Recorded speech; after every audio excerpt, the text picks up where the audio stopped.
فلسطین وہ سرزمین مقدس جو کہ مرکز ہوگا ایک آخری مقدس جنگ ارمگڈون کا، جس میں مارے جائیں گے لگ بھگ 3 ارب انسان، جس کا ہدف ہوگا دنیا کی سپر پاور بننا، اور مسلمان ہوں گے مقابلے پر یہودیوں اور عیسائیوں کے۔ لیکن ایسا کیا ہے جو کہ یہودی اور عیسائی دونوں مل کر مسلمانوں سے چھین لینا چاہتے ہیں؟ اللہ نے تو اس قوم بنی اسرائیل کو دوسری قوموں پر فضیلت عطا فرمائی تھی، ان کو حکومت عطا فرمائی تھی، اور ان کے لیے تو آسمانوں سے من و سلوہ اتارا تھا، اور انبیاء کی ایک لمبی فہرست ہے جو کہ بنی اسرائیل میں مبعوث ہوئے۔ پھر کب، کیوں اور کیسے یہ قوم بنی اسرائیل عبرت کا نشان بنی، اور کیوں اب یہ قوم اس دنیا کو ایک تیسری اور عظیم جنگ کی طرف دھکیلنا چاہتی ہے؟ آخر یہودیوں اور یورپین عیسائیوں کو مسلمانوں کے ساتھ مسئلہ ہے کیا؟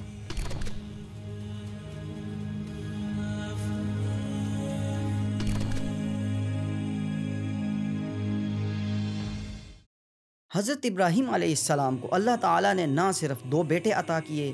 بلکہ انہیں منصب نبوت سے بھی سرفراز کیا۔ ان میں بڑے تھے حضرت اسماعیل علیہ السلام اور چھوٹے تھے حضرت اسحاق علیہ السلام۔ تاریخ کے اوراق پلٹیں تو پتہ چلتا ہے کہ حضرت ابراہیم علیہ السلام نے حکم خداوندی سے اپنے بیٹے حضرت اسماعیل علیہ السلام کو ان کی والدہ بی بی ہاجرہ کے ہمراہ فلسطین سے مکہ مکرمہ منتقل کر دیا، جہاں آج سے تقریباً 4000 سال قبل حضرت ابراہیم علیہ السلام اور حضرت اسماعیل علیہ السلام نے عین اسی مقام پر خانہ کعبہ کا سنگ بنیاد رکھا، جہاں روایات کے مطابق سب سے پہلے حضرت آدم علیہ السلام نے خانہ کعبہ تعمیر کیا تھا، جو کہ طوفان نوح کے بعد سے اب تک انسانوں کے لیے لاپتہ تھا۔ حضرت ابراہیم علیہ السلام کے چھوٹے بیٹے حضرت اسحاق علیہ السلام فلسطین میں ہی مقیم رہے، اور اسی علاقے میں حضرت اسحاق علیہ السلام کے بعد ان کے بیٹے حضرت یعقوب علیہ السلام کو منصب نبوت عطا کیا گیا، جن کا لقب تھا اسرائیل، جس کے معنی ہے عبداللہ یا اللہ کا بندہ۔ حضرت یعقوب علیہ السلام کے 12 بیٹے تھے، اور آپ کے خاندان کو بنی اسرائیل کہا جاتا تھا۔ حضرت یعقوب علیہ السلام کے بیٹوں میں سے ایک حضرت یوسف علیہ السلام بھی تھے، جو کہ نبی ہونے کے ساتھ ساتھ آگے چل کر فرعون مصر کے دربار میں ایک اہم حکومتی عہدیدار بھی بنے۔ جب کینان فلسطین میں قحط پڑا تو حضرت یوسف علیہ السلام نے اپنے بھائیوں سمیت بنی اسرائیل کے تمام خاندان کو مصر بلا لیا، اور اس طرح یہ خاندان فلسطین سے مصر منتقل ہو گیا۔ حضرت یوسف علیہ السلام کے اس دنیا سے پردہ فرما جانے کے بعد مصری قوم نے آہستہ آہستہ بنی اسرائیل کو اپنا غلام بنا لیا۔ ایک طویل عرصہ کے بعد بنی اسرائیل میں پھر حضرت موسیٰ علیہ السلام اسی سرزمین مصر پر نبی مبعوث ہوئے، اور وہ مقدس صندوق تابوت سکینہ، جس کا قرآن شریف میں ذکر آیا ہے، جو کہ حضرت آدم علیہ السلام پر نازل ہوا تھا، نسل در نسل ہوتے ہوتے حضرت موسیٰ علیہ السلام کے تصرف میں چلا گیا۔ جب فرعون نے سرزمین مصر بنی اسرائیل پر تنگ کر دی تو اللہ تعالیٰ نے حضرت موسیٰ علیہ السلام کے ذریعے بنی اسرائیل کو فرعون مصر کی غلامی سے نجات دلوا کر سرزمین فلسطین کی طرف ہجرت کا حکم دیا۔ حضرت موسیٰ علیہ السلام جب بنی اسرائیل کو لے کر فلسطین کی طرف چلے تو فرعون مصر نے ان کا تعاقب شروع کر دیا۔ یہاں راستے میں آنے والے سمندر نے بنی اسرائیل کو اللہ کے حکم سے نہ صرف راستہ دیا بلکہ ان کے تعاقب میں آنے والے فرعون مصر کو اپنی آغوش میں غرق کر کے رہتی دنیا کے لیے عبرت کا نشان بھی بنا دیا۔ مگر بنی اسرائیل نے فرعون مصر کے چنگل سے نکلتے ہی صحرائے سینا میں پہنچ کر احکام الہی کی نافرمانی شروع کر دی، اور آگے بڑھ کر فلسطین کے علاقوں میں جہاد کرنے سے انکار کر دیا، جس پر اللہ کا پہلا عذاب یہ آیا کہ بنی اسرائیل 40 سال تک صحرائے سینا میں ہی بھٹکتے رہے۔ صحرائے سینا میں حضرت موسیٰ علیہ السلام کی دعا سے بنی اسرائیل کے لیے نہ صرف آسمانوں سے من و سلوہ اترا بلکہ بادلوں کا ایک جھنڈ ہمیشہ ان پر سایہ کیے رہتا تھا، اور اللہ کے حکم سے جب حضرت موسیٰ علیہ السلام نے ایک چٹان پر اپنا عصا مارا تو وہاں سے ان کے 12 قبیلوں کے لیے 12 پانی کے چشمے جاری ہو گئے۔ ایسا نہیں تھا کہ 40 سال بعد بنی اسرائیل کو خود بخود فلسطین میں داخل ہونے کا راستہ مل گیا، انہیں بالآخر جہاد کر کے ہی یہ علاقہ فتح کرنا پڑا، اور اللہ تعالیٰ نے انہیں وہ نصرت عطا فرمائی جس کا ان سے وعدہ کیا گیا تھا۔ فلسطین میں رہتے ہوئے یہ قوم ایک دفعہ پھر سے سرکشی اور نافرمانی کے راستے پر چل نکلی۔ اس دفعہ قوم عمالقہ ان پر عذاب الہی بن کر نازل ہوئی۔ جنہوں نے نہ صرف ان کے علاقوں پر قبضہ کر لیا بلکہ ان سے تابوت سکینہ جیسا مقدس صندوق بھی چھین کر لے گئے۔ یہ صندوق بنی اسرائیل کے نزدیک انتہائی مقدس، متبرک اور عظمت والا تھا، اور وہ نہ صرف اس کے سامنے عبادت کیا کرتے تھے بلکہ جنگوں میں بھی وہ اس صندوق کو اپنے سامنے رکھتے تھے اور اسے دشمنوں پر اپنی کامیابی کی ضمانت بھی تصور کرتے تھے۔ اس صندوق میں انبیاء کے کچھ تبرکات موجود تھیں، جن میں حضرت موسیٰ علیہ السلام کا عصا، تورات کی تختیوں کے چند ٹکڑے، من و سلوہ، اور آگے چل کر اس میں حضرت سلیمان علیہ السلام کی جادوئی انگوٹھی بھی رکھی گئی۔ حضرت موسیٰ علیہ السلام کے بعد بھی بنی اسرائیل میں مختلف نبی آتے رہے اور پھر دور آیا حضرت داؤد علیہ السلام کا۔ لگ بھگ اسی دوران حکم خداوندی سے تابوت سکینہ ایک دفعہ پھر سے بنی اسرائیل کو عطا کر دیا گیا۔ جب حضرت داؤد علیہ السلام نے قوم عمالقہ کے انتہائی طاقتور دو ہیکل شخص جالوت گولایت کو اللہ کی نصرت سے غلیل کے ذریعے پتھر مار کر قتل کر دیا تو فلسطین کے بادشاہ نے حسب وعدہ ان کی شادی اپنی بیٹی سے کر دی، اور بادشاہ کے مرنے کے بعد حضرت داؤد علیہ السلام فلسطین کے بادشاہ بن گئے۔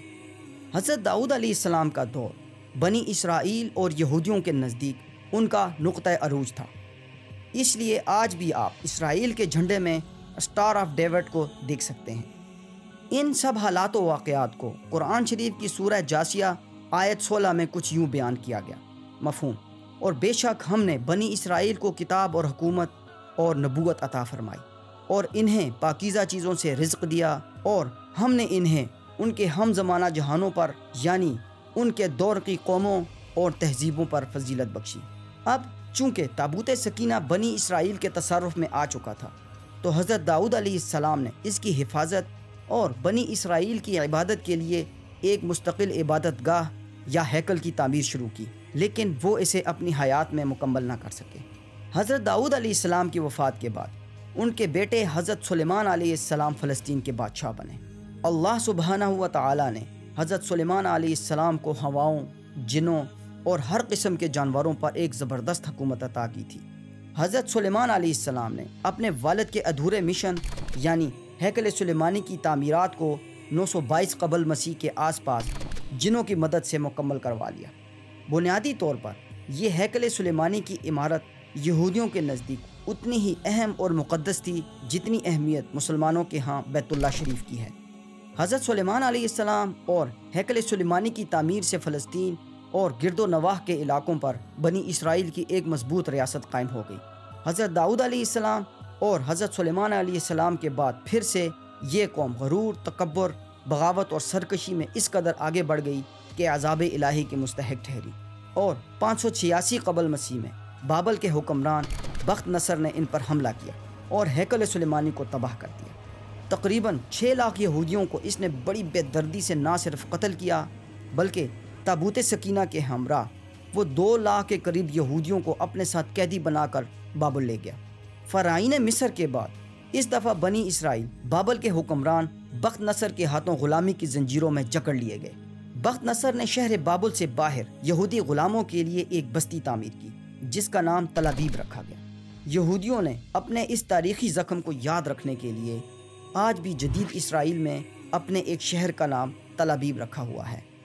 بخت نصر کے دور حکومت میں بنی اسرائیل میں آنے والے نبی حضرت عزیر علیہ السلام نے یہ پیشن گوئی کی تھی کہ بہت جلد بخت نصر کی یہ حکمرانی ایک اور بادشاہ تباہ کر کے رکھ دے گا اور یہودی قوم کو دوبارہ سے یروشلم شہر کے اندر لا کر آباد کرے گا۔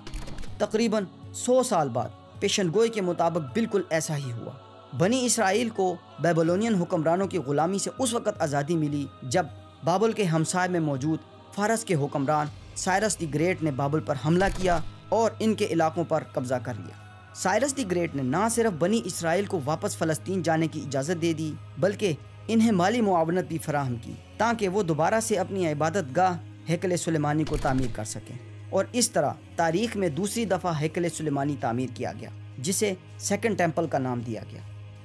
بعض تاریخ دانوں کا خیال ہے کہ سیکنڈ ٹیمپل میں تابوت سکینہ بھی واپس لا کر رکھا گیا۔ سلطنت فارس کا یہ احسان یہودی اس وقت سے لے کر آج تک نہیں بولے۔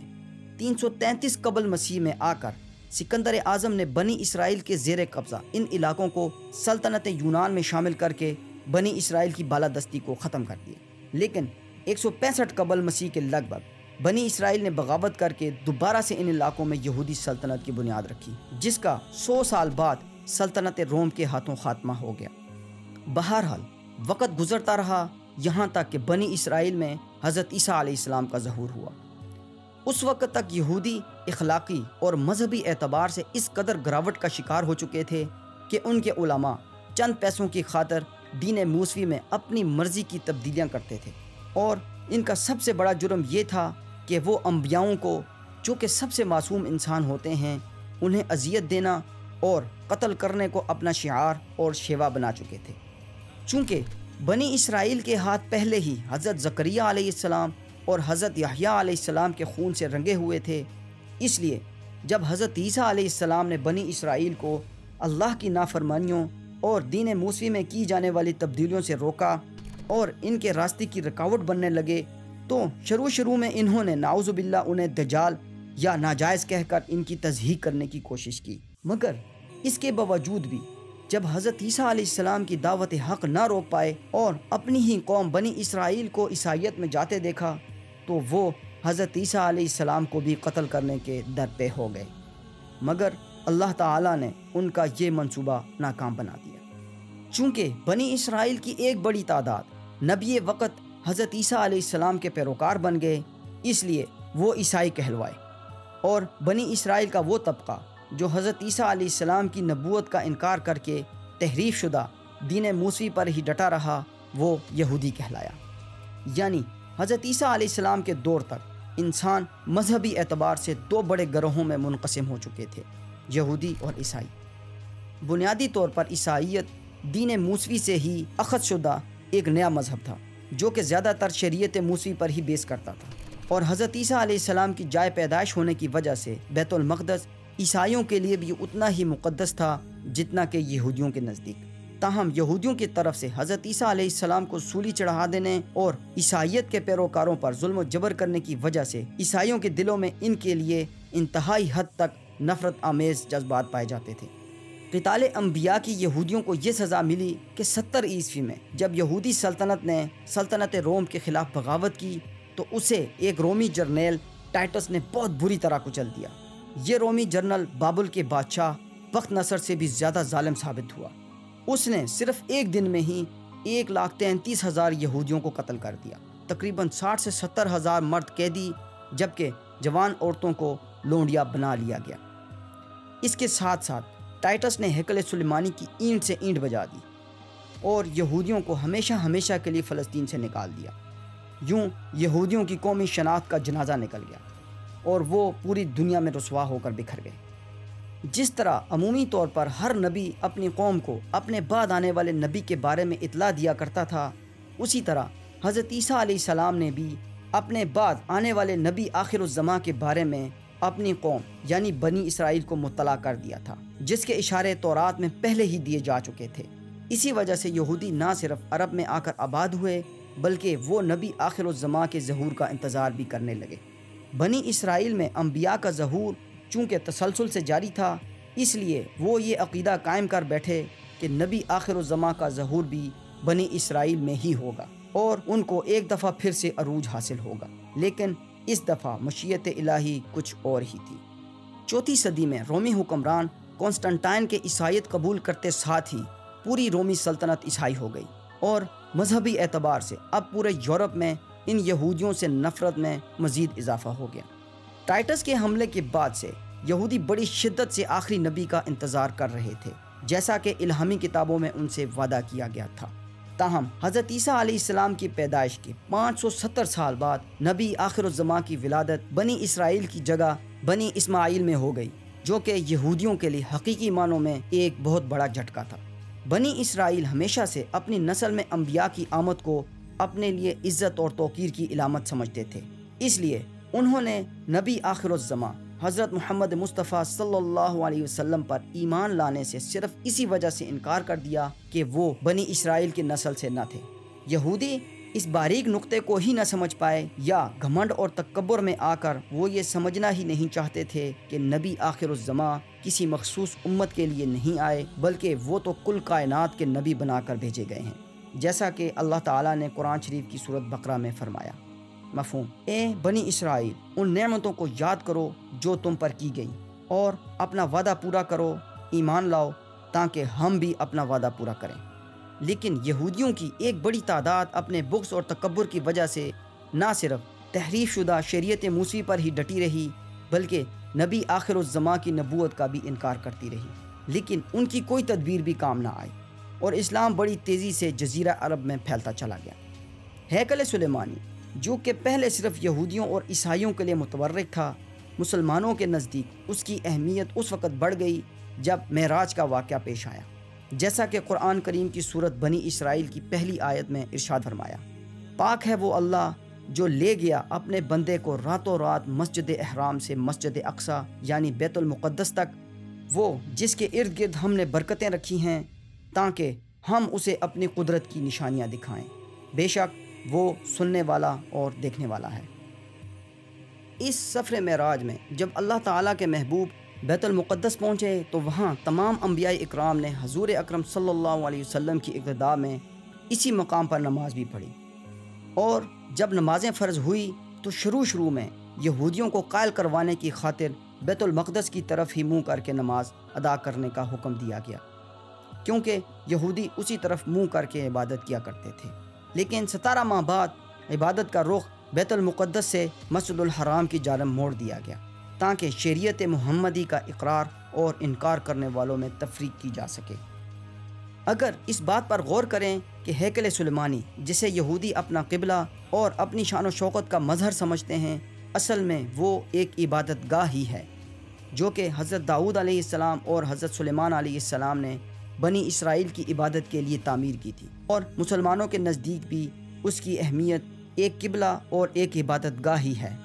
جسے وہ بیت المقدس کہتے ہیں۔ حضرت عمر رضی اللہ تعالیٰ عنہ کے دور حکومت تک یروشلم پر عیسائیوں ہی کا قبضہ تھا، مگر 636 عیسوی میں مذہبی پیشواؤں کے کہنے پر بغیر کسی جنگ کے حضرت عمر رضی اللہ تعالیٰ عنہ کو محافظ اور امن کا پیمبر قرار دے کر عیسائیوں نے بیت المقدس ان کے حوالے کر دیا، اور اس طرح تاریخ میں پہلی مرتبہ بیت المقدس مسلمانوں کے قبضے میں چلا گیا۔ عیسائیوں نے بیت المقدس کے احاطے میں ہی ایک گرجا گھر بھی تعمیر کیا ہوا تھا، اور یہودیوں کے نفرت میں عین تابوت سکینہ والی جگہ پر وہ گند پھینکا کرتے تھے۔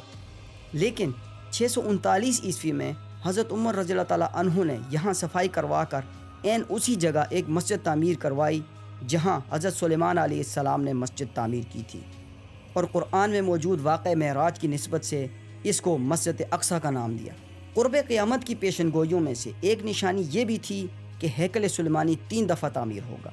اور مسلمانوں کے عقیدے کے مطابق قرب قیامت کی نشانیوں میں سے تیسری دفعہ ہیکل سلیمانی کی تعمیر حضرت عمر رضی اللہ تعالیٰ عنہ کے دور میں مسجد اقصیٰ کی صورت مکمل ہو چکی۔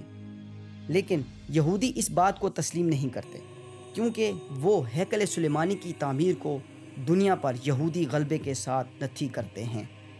ہیکل سلیمانی کی باقیات میں صرف ایک دیوار ہی اس احاطے میں بچی ہے جو کہ ٹائٹس کی تباہ کاری کے باوجود آج بھی اپنی اصلی اور صحیح سلامت حالت میں موجود ہے، جسے دیوار گریہ کہا جاتا ہے، کیونکہ یہودی آج بھی وہاں جا کر تورات کی تلاوت کے ساتھ ساتھ اپنے جھوٹے مسیحا کی آمد کے لیے اور اپنی کوتاہیوں کے سبب ہیکل سلیمانی کی حفاظت نہ کر پانے پر گریہ وزاری کرتے ہیں، چونکہ نبی آخر الزماں تو اس دنیا پر تشریف لا چکے، اور اب نہ تو کوئی نبی آئے گا اور نہ ہی کوئی نئی امت، جبکہ یہ حقیقت یہودی علماء کی اکثریت خوب جانتی ہے کہ ان کی کتابوں میں کی جانے والی پیشن گوئیاں آلریڈی منو ان پوری ہو چکی ہیں، جس کے اندر ایک ایسے پیغمبر کا ذکر ملتا ہے جو کہ آخری زمانے میں آنے والا ہے، اور وہ انبیاء کے سلسلے کو ختم کرنے والا ہوگا۔ اس کا ظہور مدینہ شہر کے اندر ہوگا، آئزہ چیپٹر 42۔ لیکن حسب عادت یہودی علماء نے اس پیشن گوئی کی اپنی مرضی کی تعبیر ظاہر کی اور ایک جھوٹے نبی یا مسیحا کا انتظار کرنے لگے جو کہ پوری دنیا پر ان کی حکومت قائم کرے گا۔ مگر ایک طویل انتظار کے بعد جب ان کی قوم میں نہ تو کوئی نبی آیا اور نہ کوئی مسیحا آیا، تو یہودیوں کے چند شرپسند اور سازشی دماغوں نے اس جعلی تصور کو بنیاد بنا کر ایک صہیونی تحریک کا آغاز کیا،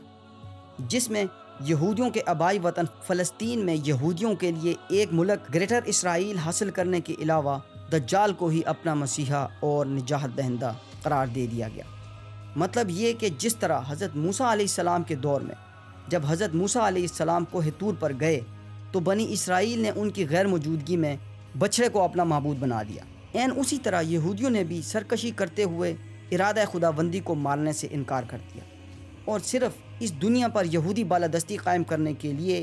اپنے آپ کو نہ صرف شیطان کے حوالے کر دیا بلکہ اس کے پیروکار بن کر ہر وہ کام کرنا شروع کر دیا جو اللہ سبحانہ و تعالیٰ کا حرام کردہ اور شریعت محمدی سے متصادم تھا۔